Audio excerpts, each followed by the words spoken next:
ide lain bagaimana cara kita ketika kita masih mengajarnya itu pakai teacher center, ya, terpusat pada guru. Apakah sudah cukup Bapak Ibu? Atau Bu Putri? Ada ide? Ya, Assalamualaikum warahmatullahi wabarakatuh. Terima kasih Ibu atas kesempatannya.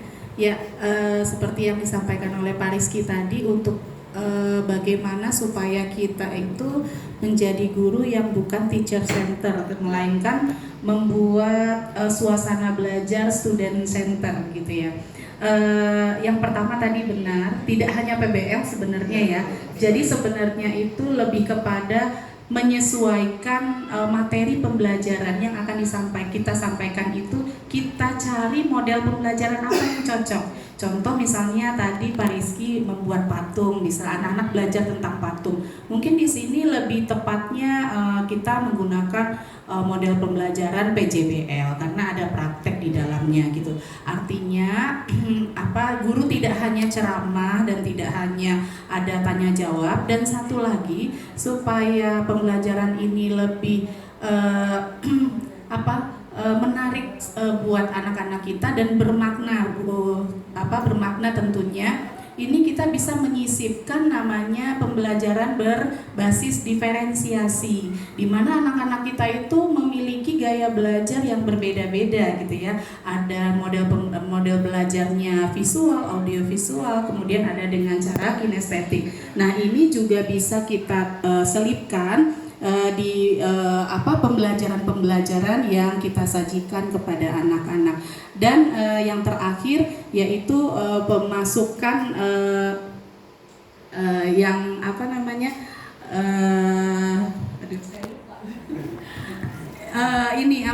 berbasis budaya praktik baik. Jadi seperti biasanya kan anak-anak seperti pembiasaan praktik baik, pembiasaan memberikan praktik baik, seperti sebelum belajar anak-anak itu paham dulu apakah suasana di kelas itu sudah siap belajar, apakah masih ada sampah. Nah, itu hal-hal kecil itu juga kita juga harus mengajak anak-anak untuk peka dengan yang ada di kelas, ya seperti itu. Ya, barangkali itu tambahan dari saya. Terima kasih. Barangkali ada dari teman-teman. Makasih Ibu. Terima kasih Bu Putri. Ini lebih lengkap lagi, tepuk tangan untuk Bu Putri ini. Jadi disesuaikan ya Bapak Ibu.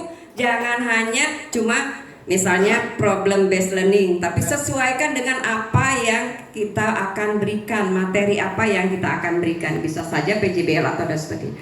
Nah, saya kemarin observasi, saya sangat tertarik dengan observasi yang diberikan oleh Bu Ade. Jadi semua anak, semua medianya juga ada. Kemudian media tersebut itu digunakan oleh anak-anak. Walaupun misalnya HP itu nggak boleh dibawa, tapi diizinkan oleh Bu Ade, tapi digunakan hanya untuk ketika pembelajaran tersebut dilakukan. Saya mohon ini ada praktik baik, berbagi praktik baik aja, ceritakan bagaimana Bu Ade ketika praktik di depan kelas ketika saya observasi. Monggo Bu Ade, silakan. Bismillahirrahmanirrahim. Assalamualaikum warahmatullahi wabarakatuh. Ya, sebenarnya pas waktu observasi waktu itu masih ada rasa yang kurang gitu Bu, nggak sempurna banget gitu. Tapi di sini saya mengajar kelas 4, di mana anak-anak itu sudah pandai mengoperasikan HP, pandai memakai HP. Terus saya berpikiran untuk gimana anak-anak hari ini bawa HP aja. Alhamdulillah anak-anak kelas 4, khususnya kelas 4B juga bisa bekerja sama dengan saya. Nah, yang saya pakai waktu itu pada saat observasi adalah pembelajarannya waktu itu sumber daya alam hayati. Nah, di situ saya mencocokkan dengan modelnya. Modelnya saya pakai problem based learning. Karena sebelum adanya observasi itu, di hari sebelumnya saya bilang materi selanjutnya adalah sumber daya alam hayati, dan saya minta kerjasamanya mereka untuk membaca terlebih dahulu di rumah, mencari bahannya di rumah. Nah, pada saat observasi itu dimulai, pada saat pembelajaran itu dimulai, saya menampilkan video terkait sumber daya alam. Nah, di sana mereka mengamati. Nah, dari situ itu kan video tentang sumber daya alam umum pada umumnya di Indonesia.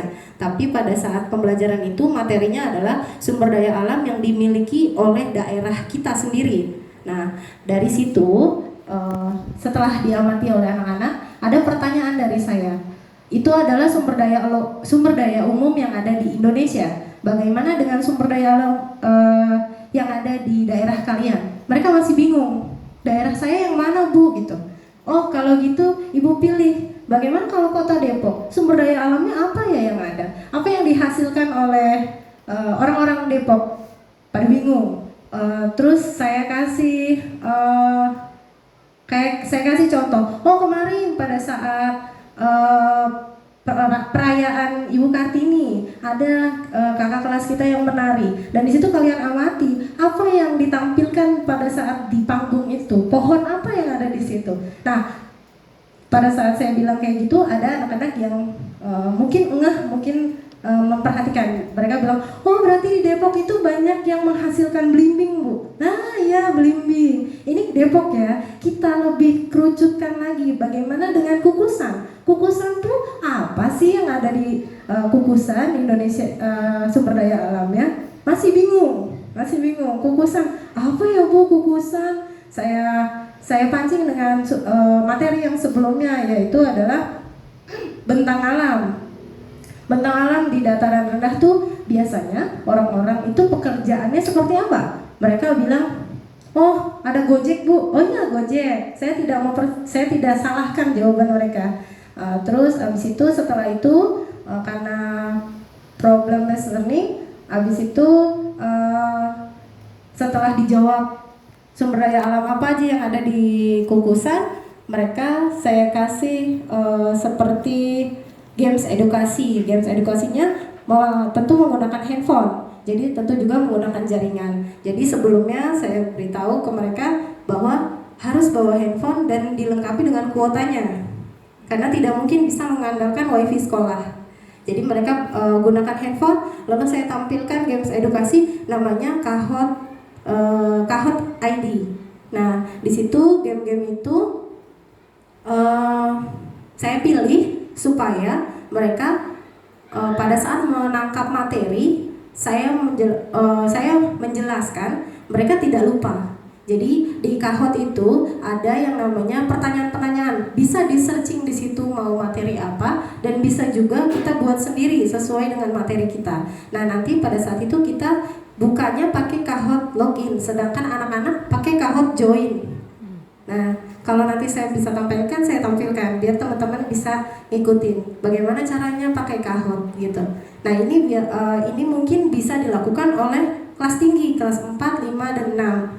Tetapi bisa juga dilakukan dengan kelas 1, 2, 3. Hanya saja nanti kalau dilakukan kelas 1, 2, 3, ibu bapak gurunya yang harus bekerja lebih ekstra. Kenapa? Karena ibu bapak gurunya itu harus ngeprint barcode untuk setiap anaknya. Jadi ibu bapak gurunya nge-scan barcode. Jadi misalnya jawabannya apa? Kalau misalnya yang A dia seperti ini, B seperti ini, dibalik-balik aja. Nanti bapak ibu gurunya yang lebih kerja ekstra. Seperti itu. Sebenarnya bisa kelas rendah, tapi lebih ini aja bapak ibu gurunya. Jadi itu tergantung bapak ibu gurunya mau gimana gitu. Apa mau game yang lain atau mau menggunakan handphone, teknologi, terserah. Kalau yang kelas tinggi mungkin sudah mudah ya, Bu ya. Nah, setelah game tersebut saya kasih evaluasi soal, dan mereka sudah mulai tahu jawabannya apa. tahu jawabannya karena saya stimulusnya pakai game tersebut. Habis itu saya buat kelompok yang sudah saya buat, saya kasih LKPD, terus mereka masing-masing boleh menggunakan handphone untuk mencari jawabannya. Tetapi saya keliling, saya perhatikan gimana caranya mereka membagi tugas masing-masing, tapi mereka juga tahu apa yang dicari oleh teman-temannya. Jadi nggak cuma satu kertas aja, mereka semuanya mencatat apa yang harus dicari temannya gitu. Terus habis itu presentasi, setelah presentasi saya kasih refleksi apakah hari ini materinya menyenangkan atau tidak gitu kan. Ada yang jawab menyenangkan, ada yang jawab kurang Bu, ada yang jawab menyenangkan banget Bu. Kenapa? Karena kelas saya itu hobi banget main kahon, jadi dia senang gitu. Itu bisa digunakan di semua pelajaran, mau matematika, SPDP dan lain sebagainya, bahasa Inggris sampai bahasa Inggris juga bisa digunakan. Kalau Bapak Ibu tidak sempat membuat soal, bisa dicari bisa di searching materinya apa. Seperti itu kiranya Bu observasi saya. Terima kasih. Tepuk keren untuk Bu Ade. Wow, keren. Wow, keren. Asik. Wow, keren. Wow, keren. Asik. Ya, terima kasih. Hebat banget itu ya. Gimana menurut teman-teman ini apa yang sudah dipraktekkan Bu Ade ketika observasi? Mudah-mudahan tidak hanya ketika saat observasi dilakukan bisa hampir setiap pembelajaran, walaupun kita harus memberikan sesuai dengan seperti Bu Putri bilang, sesuai dengan materi yang ada. Itu untuk yang pertama. Itu sudah kita dapatkan. Bagaimana nanti kita akan mungkin di kombel berikutnya bagaimana Bu Ade ini akan mempraktekkan menjadi peer teaching untuk kita sebagai siswa, kemudian Bu Ade jadi gurunya. Nanti kita praktekkan insya Allah.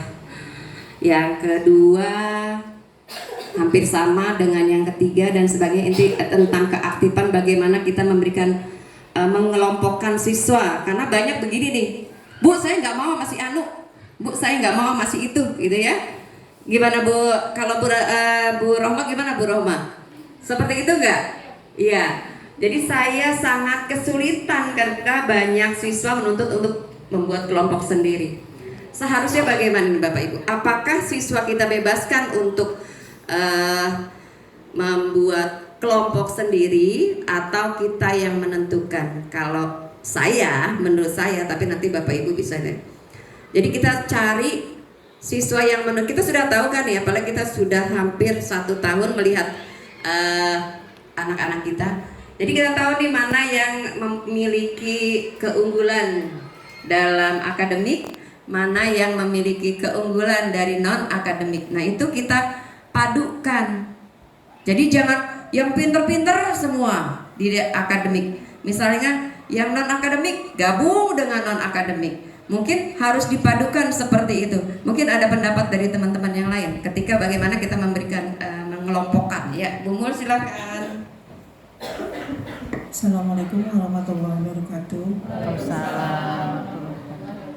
Dari pengalaman saya kelas 1, biasanya saya sudah membuat kelompok gitu Bu langsung. Tapi memang seperti yang Ibu bilang tadi, kita sudah menyadur anak-anak itu yang pinter. Dan kebetulan tahun ini kita mendapatkan anak yang super ya Bu, banyak sekali yang super. Jadi duduknya pun kita supernya itu super sesuatu, bukan super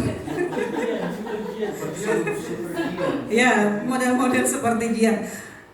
Jadi kita pas sekarang ini sudah mulai aman, terkendali. Awal-awal memang susah Bu kita membuat kelompok gitu. Nah pas sudah hampir setengah semester, pas semester pertama itu, pas semester 2 kita langsung bikin dia kelompok. Dan ini bangkunya, ini kebetulan kelas saya Bu Eva sama Bu Guru Bu Maya yang cantik. Jadi kita langsung bagi kelompok itu. Nah paling yang suka ngeyel itu ada juga Bu, yang suka, Ibu saya maunya apa itu aja gitu. Padahal kita udah tahu potensi anak. Jadi dalam satu kelompok itu ada yang pinter, tapi yang nggak pinter itu kadang dia mepet-mepet ke yang pinter Bu. Bu, jadi dia kadang suka ngeliat. Iya, pinter nyontek. Iya, nah itu saya pas ngeliat itu nilainya kok sama percis gitu. Udah besoknya saya tukar lagi gitu. Jadi kebetulan kita juga seling Bu, selain kelompok yang pinter dan yang tidak pinter, saya juga seling perempuan laki gitu. Jadi dalam satu kelompok itu kita sadur. Jadi kalau misalkan siswanya 6, 3 perempuan, 3 sebelahnya kiri kanan. Jadi laki-laki dipepet sama perempuan, jadi dia tidak berbicara. Terus yang tengah juga laki-laki yang di seberangnya itu. Jadi gitu kita antisipasinya gitu Bu. Saya sama Bu Maya karena sudah hafal dalam 1 tahun ini, jadi saya antisipasi gitu. Mungkin kalau kelas atas tiba-tiba suka bikin kelompok dadakan mungkin ya. Mungkin nah ini problemnya di sini. Kalau kelas bawah, alhamdulillah kita sudah udah ada setiap hari itu pasti kelompok itu. Paling kita tinggal menuker-nuker karena yang tadi saya bilang suka nyontek gitu-gitu. Mungkin kalau kelas atas tiba-tiba bikin kelompok baru gitu mungkin ya. Nah nanti mungkin ada yang bilang, ibu saya mau kelompok ini gitu, biasanya gitu. Karena saya pernah juga ngalamin di kelas 4 seperti itu.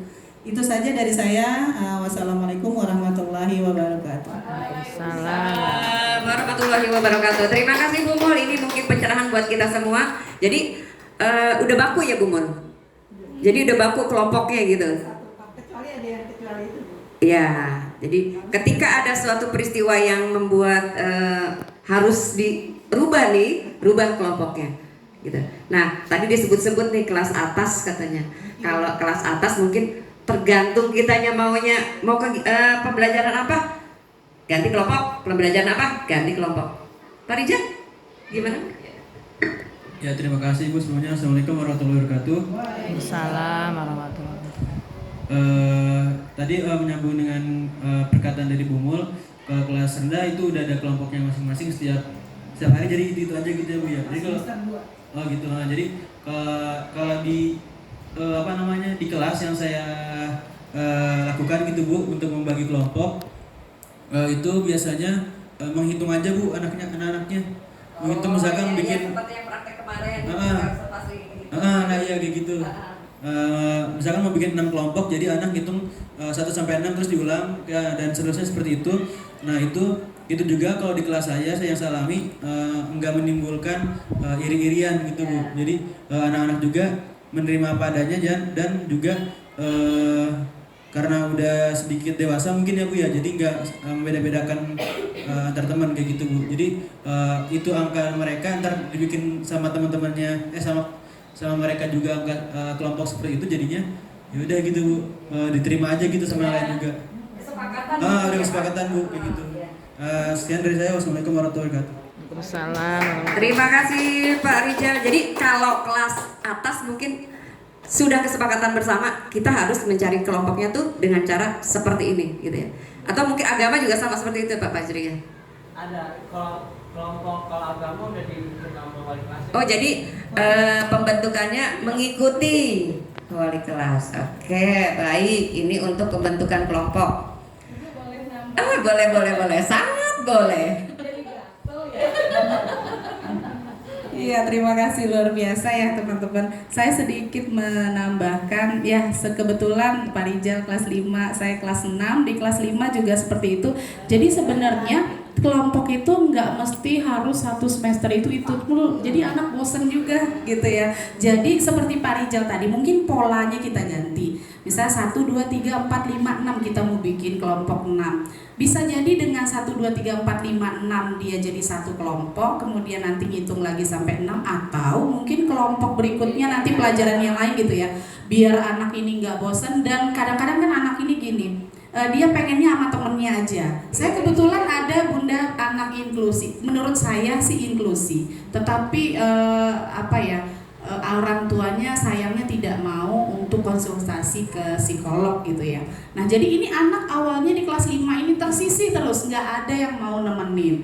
Nah kita juga, saya bersyukur sekali punya Bunda Eva sebagai pengawas binaan kita. Saya mempraktekkan banget setiap jam memulai jam pelajaran itu, saya juga praktek cerita seperti yang Bunda sampaikan dulu. Jadi bercerita fungsinya apa pendekatan kita kepada anak. Jadi anak ini juga ada kedekatan dengan kita, begitu juga dengan teman-temannya. Teman-temannya yang luar biasa ini dia bisa menyayangi sampai mereka berpikir saya nggak boleh ngucilin teman saya walaupun mungkin mereka ada yang kurang. Nah, pola yang tadi disebutkan Pak Rijal itu juga saya terapkan dan bisa juga mungkin di pelajaran berikutnya atau bisa diganti kelompok 1 urutan nomor 1 satu kelompok, urutan nomor 2 satu kelompok. Jadi setiap pembelajaran yang bersifat ada pembelajaran kelompok belajar itu anak-anak kalau bisa sih memang berbaur. Nah, ini yang saya bilang tadi menyisipkan pembelajaran diferensiasi.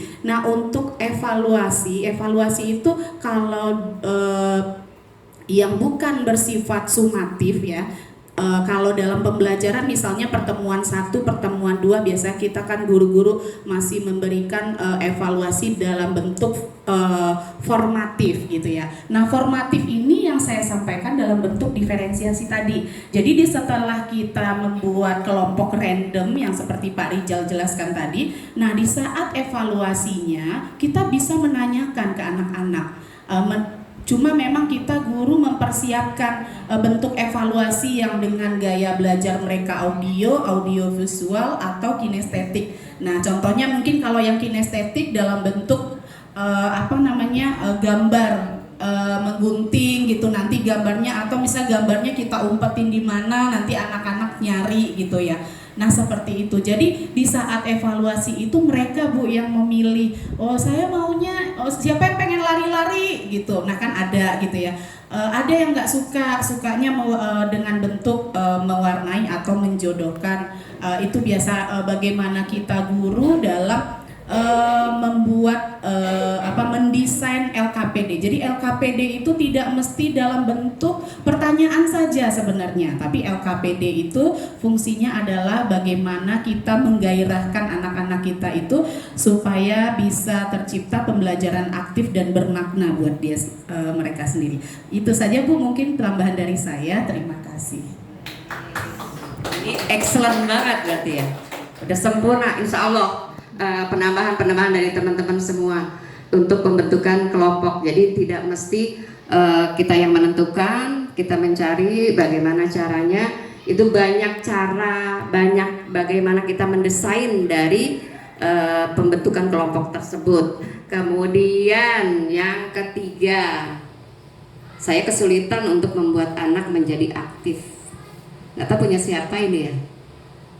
Dan kurang menggunakan media pembelajaran. Nah, ini sih kuncinya sudah ada ya. Kalau media pembelajaran artinya kita harus mencari bagaimana, tadi Bu Ade sudah memberikan bagaimana caranya kita mencari media pembelajaran yang baru, ya, inovasi. Kemudian membuat anak menjadi aktif, banyak permainan, ya. Menurut Bapak Ibu nih kalau ice breaking itu adanya di tengah, depan, belakang dalam pembelajaran. Depan, tengah, belakang. Tiga-tiganya dipakai. Iya. Iya. Ketika anak sudah kelihatan, udah gak kondusif, baru kita berikan ice breaking. Kita mulai dengan seperti yang Bu Putri lakukan itu dengan bercerita. Biasanya anak kalau kita berikan cerita ya akan mendengarkan, apalagi dengan mimik kita tuh yang sedikit ini ya, mimiknya bagus gitu. Jadi ekspresif kita ketika kita bercerita nih, itu mungkin anak-anak akan jadi kondusif. Baik, yang keempat, kurangnya memotivasi peserta didik untuk berperan aktif dalam proses pembelajaran. Sama dengan yang ketiga. Kemudian yang kelima, berbahan praktik yang lebih menyenangkan agar ini solusi ya Bapak Ibu. Kita tarik saja.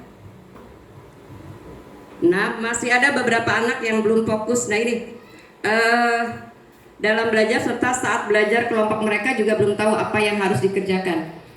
Harus bagaimana? Gurunya mungkin ya? Atau Bapak Ibu ada yang mungkin memberikan ini sih?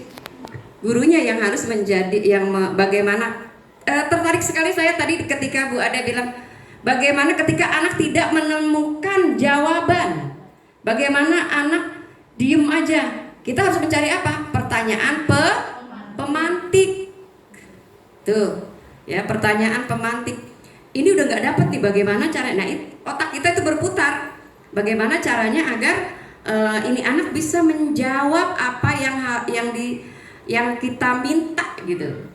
Itu gunakan pertanyaan pemantik. Nggak dapat juga, cari lagi caranya bagaimana. Udah sampai kekukusan, bagaimana caranya? Gitu. Itu seperti itu. Menurut saya ya, atau mungkin dari Bapak Ibu ada yang memberikan solusi lain untuk nomor 6. Ya, Bu Ade.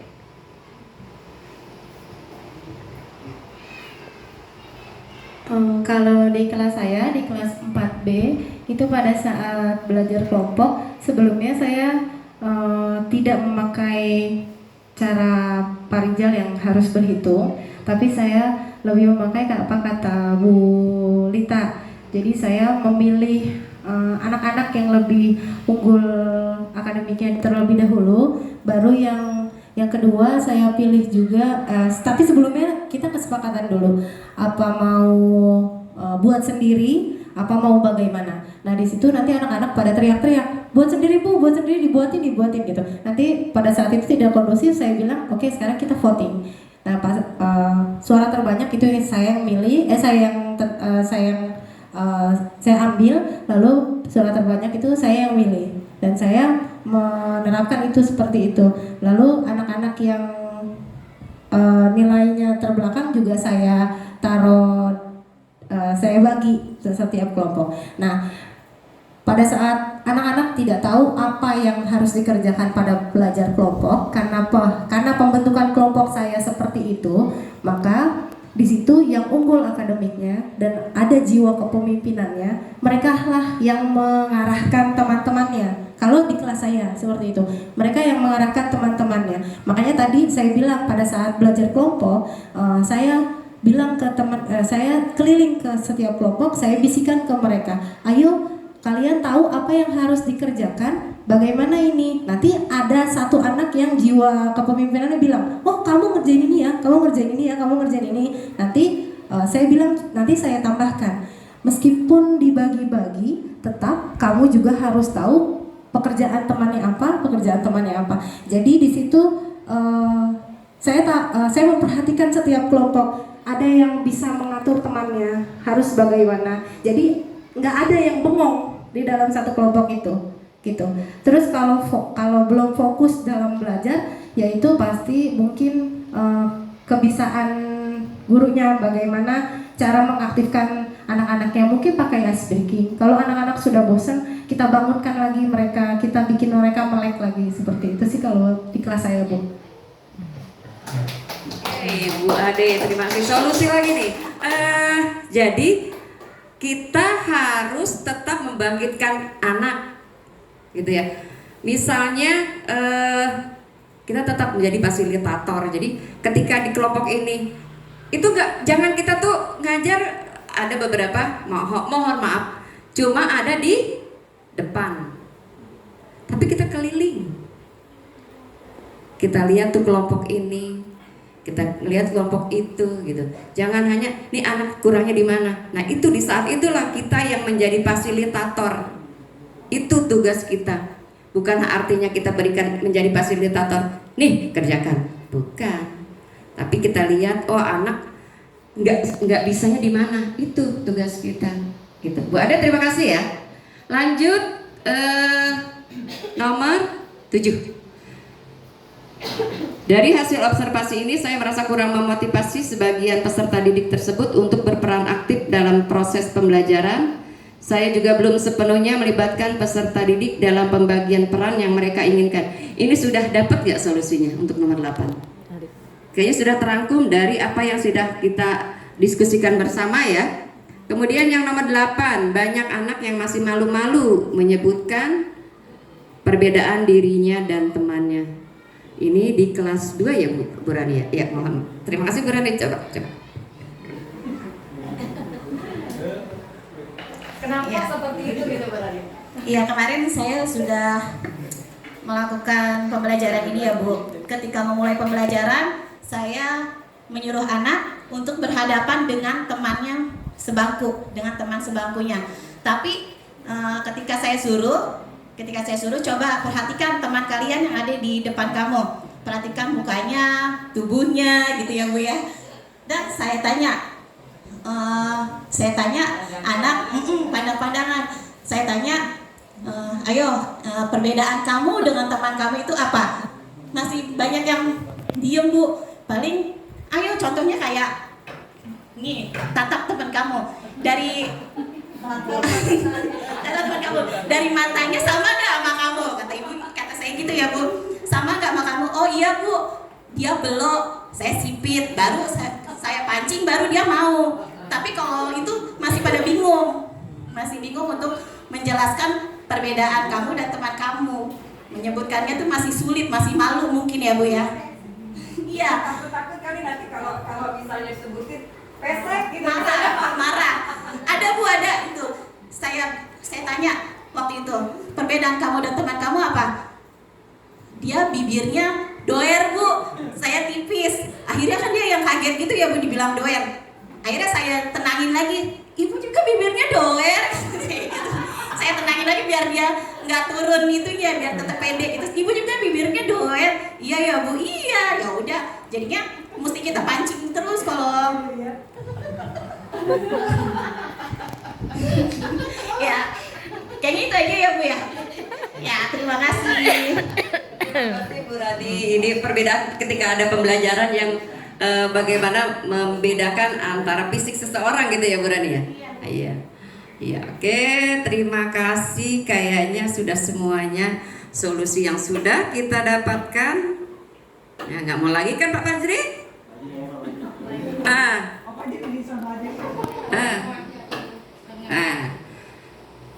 Kita sudah mendapatkan solusi apa yang sudah kita diskusikan.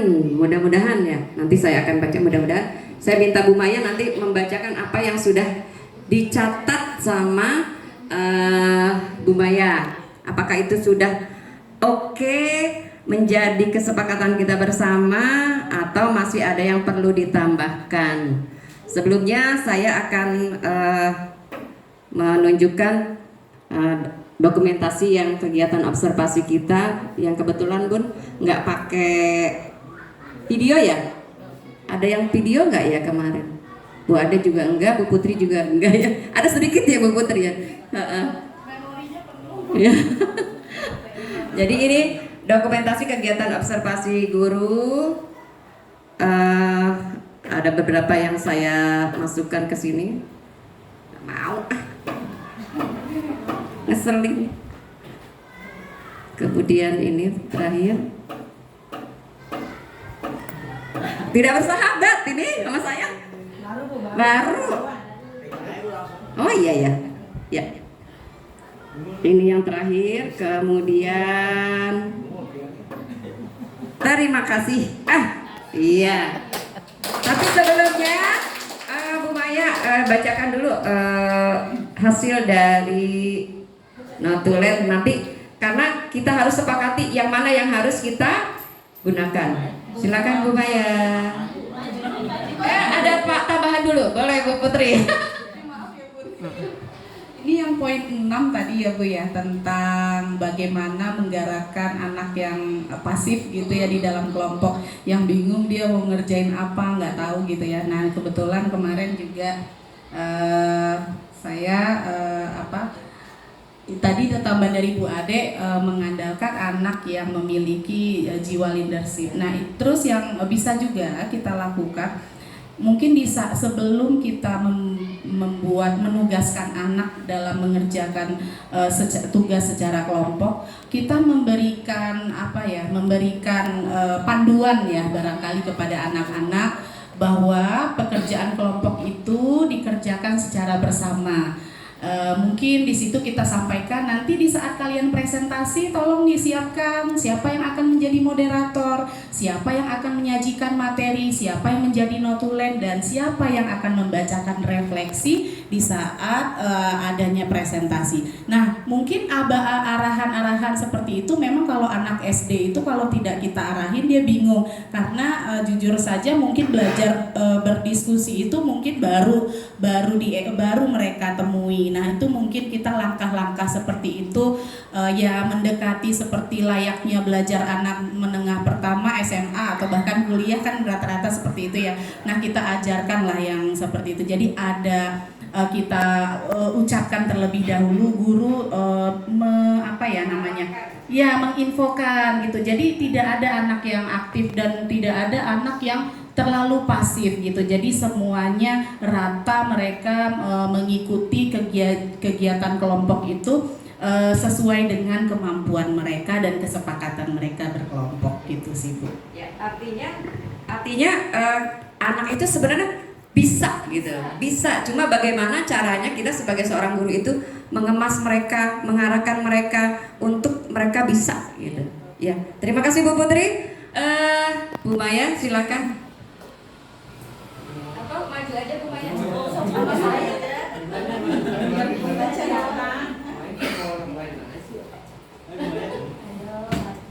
Ini Bu Maya sama saya.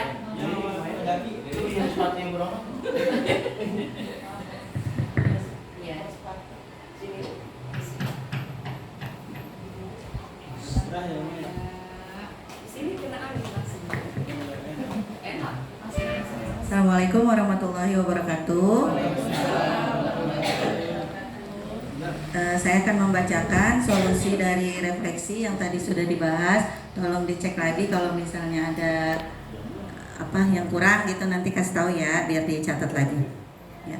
Untuk poin pertama yaitu berikan metode pembelajaran PBL atau metode student center. Yang kedua, menyesuaikan materi pembelajaran dengan metode pembelajaran, menyisipkan pembelajaran berdiferensiasi, melakukan pembiasaan praktik baik dalam pembelajaran. Yang ketiga, sharing praktik pembelajaran atau observasi di kelas 4B yang dilakukan oleh Ibu Ade dengan menggunakan media Kahoot ya. Peserta didik membawa handphone yang dilengkapi dengan kuota. Refleksi yang kedua, solusinya cari siswa yang memiliki kemampuan akademik dan non-akademik dipadukan di dalam satu kelompok.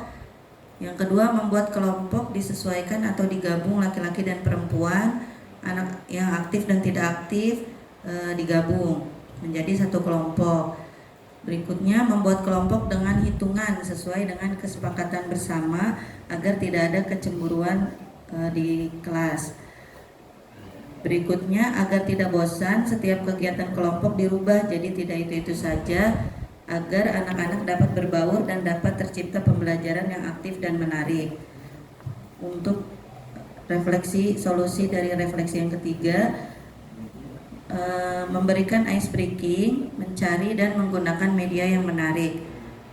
4-5 sama dengan yang ketiga Bu ya.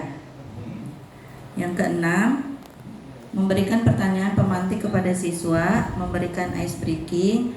Kita harus tetap membangunkan anak dan menjadi fasilitator, mengandalkan anak yang memiliki jiwa pemimpin serta memberikan panduan ke anak.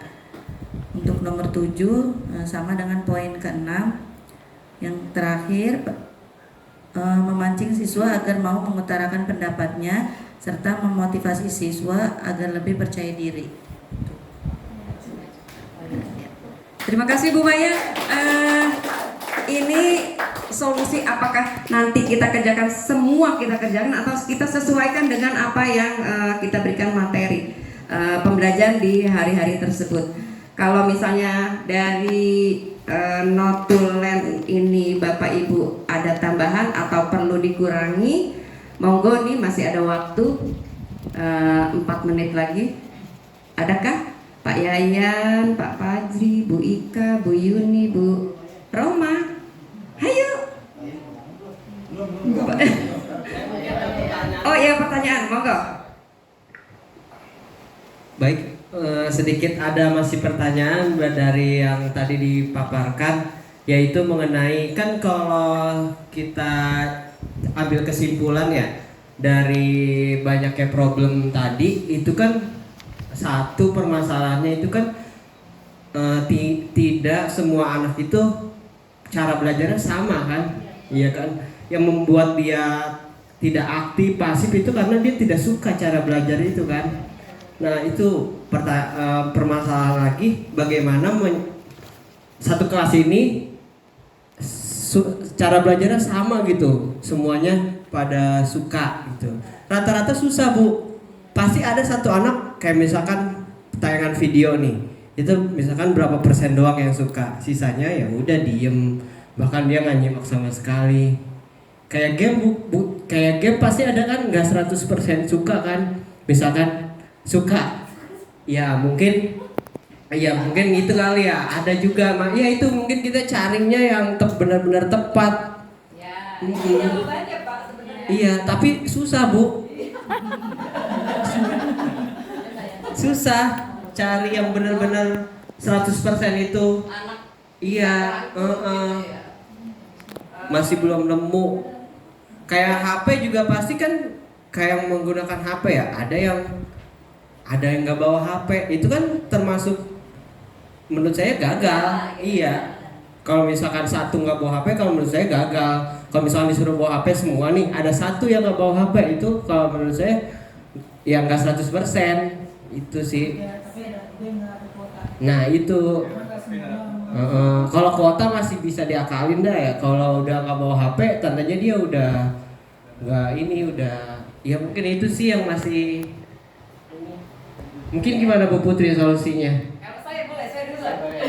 Solusinya diferensiasi. Ya sama. Solusinya diferensiasi. Ketika kita dapat anak ini nggak sukanya yang ono, lah kita kasih tuh pembelajaran yang berbeda.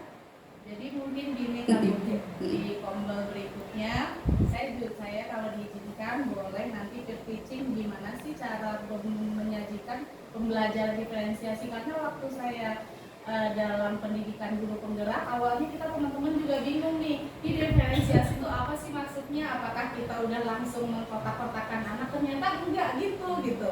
Jadi ternyata tuh kayak belajar biasa. Nah kayak tadi misalnya yang saya bilang pembelajaran itu tidak harus biasanya kan sumatif itu nanti setelah si materi itu sudah hampir selesai ya.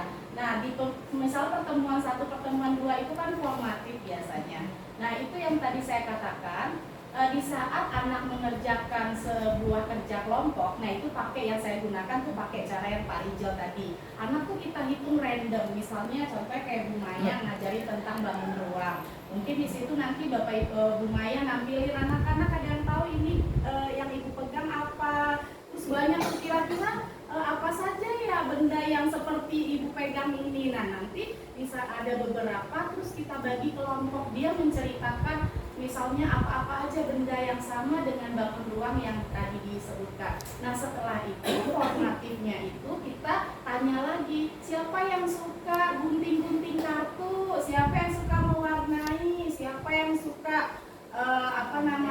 menggambar atau misalnya menggambar gitu ya. Nah nanti mereka ada, saya mau walaupun nanti yang gunting kartu itu lebih banyak, nggak apa-apa, intinya si materi itu sampai ke anak. Jadi di saat terjadinya kita melakukan sumatif ke anak, intinya pembelajaran itu adalah apa pesan yang disampaikan guru itu sampai ke anak gitu, dimanapun cara kita mengemasnya. Cuma memang agak kitanya jadi yang nggak bisa. Kalau sumatif akhirnya kita harus pakai satu, yaitu tertulis. Tapi formatif itu tidak mesti kita harus saklek dengan memberikan pertanyaan, tapi bisa dengan berupa gambar tadi yang saya bilang, atau misalnya dengan anak LKPD lah intinya. Bagaimana kita guru mendesain LKPD sesuai dengan gaya belajar anak-anak kita. Itu sih sebenarnya Pak Fajri. Kebetulan saya juga coba ya Bu. Walaupun kelas 5 yang ini tuh agak pasif ya sebenarnya ya. Waktu awal-awal di kelas 6 tahun kemarin saya cobakan pembelajaran diferensiasi itu sangat bermakna sekali, dan itu benar-benar nyampe ke anak. Bahkan memang ya setiap anak itu tingkatannya berbeda-beda. Ada angkatan ini dia kayaknya bagus, tapi kita juga tidak monoton dengan anak yang cuma 1-2 yang kurang, tapi kita prioritasnya maksudnya walaupun semuanya, tetapi kita mengusahakan sudah mengusahakan semaksimal mungkin. Terima kasih Bu Putri. Intinya bagaimana caranya kita mentransfer ilmu kita kepada anak-anak dan anak-anak bisa menerimanya. Caranya bagaimana? Nah itu seperti itu. Ya. Ada lagi? Cukup.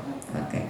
Itu hasilnya sudah dibaca oleh Bu Maya. Apa solusi-solusi yang kita dapatkan agar kualitas pembelajaran di SDN Kukusan ini menjadi lebih baik dan lebih baik lagi. Amin. Dan kita ada 2 nih, saya juga peer teaching. Peer teaching itu di saat Kombel ada Bu Putri dan Bu Ade. Insya Allah di Jumat-Jumat berikutnya, sebelum kita melangkah ke tahun ajaran baru, kita sudah mendapatkan berbaginya Bu Ade dan Bu Putri untuk kita semua agar kita lebih baik lagi.